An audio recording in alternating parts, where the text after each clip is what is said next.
This is a little bit uncharted waters for myself to have this many bye weeks this early in the season, so we got to get ready to go. Much to the relief of Urban Meyer, the Buckeye bye weeks have come and gone, bringing on a run of 7 straight games for Ohio State that will start this Saturday against a team that has definitely caught the head coach's notice. And to see people storm the field, and it caught my eye, and I was watching the end of that thing, so our guys will really prepare for this game, I can tell you that. With Rutgers coming to town, Meyer may have his eye on the Scarlet Knights, but he's certainly not the only one.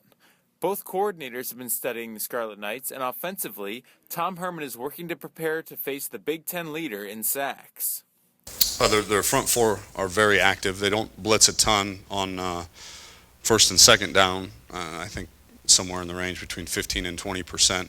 And on third down, they try to really create confusion and havoc, and they've got a whole third down specialist type deal where they're going to run a bunch of different guys in on the field and line up in some crazy alignments and try to confuse you. While the offense has put together prolific numbers so far this season, the Buckeyes seem to have identified a problem that they've been working to fix and will look to improve starting against Rutgers. Red zone offense. It's not very good. No, it's not. It's for what we expect. It's not good. It's something that teams. There's a couple of styles that teams are starting to play us, and we gotta.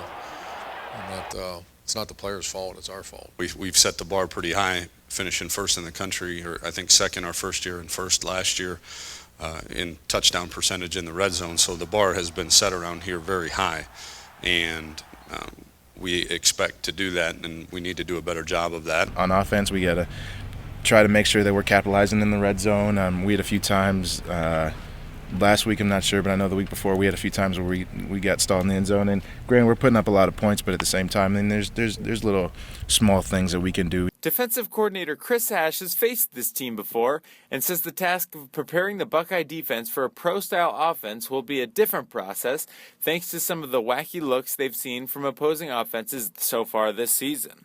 It's more of a pro-style system. A lot of 21, what we call 21 personnel, 2 backs and a tight end. They'll give you some 22 personnel, 2 backs and 2 tight ends.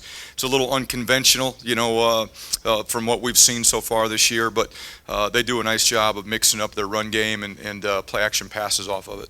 Rutgers senior quarterback Gary Nova was a big topic of discussion for Ash and for defensive back Tyvis Powell, who see a legitimate passing threat that they plan on attacking in any way they can. There's a lot of things that he does well. He's done a nice job in the pocket. He's throwing the ball deep very well this year. He's avoided pressure very well this year. He's scrambled well this year. But there are some things on film that you think, hey, maybe this or that would maybe rattle him a little bit. And those are the things that we try to identify every week. Oh, absolutely. I've seen him make some throws that I said, I can't believe he threw that, but he actually completed it. So I said, okay, yeah, he got a lot of faith in his arm. If there was one positive takeaway from the bye week for Meyer, it was the fact that the Buckeyes were able to take a look at the national college football landscape and get a feeling for where they are as a team. Good thing is if you have a bad team and guys that don't quite listen to you, then you have to create things. I'm going to talk to them like grown men and say, this is where we're at, this is what we have to do. You've had 3 days off, let's pick up and go. And I'm anticipating that they'll answer. That's why we're having a team meeting. I want to look them in the eyes and say, this is where we're at, what we need to have happen. Kickoff for Saturday's game against the Scarlet Knights is set for 3:30 p.m. on ABC. Until then, for Lantern TV, I'm Hayden Grove.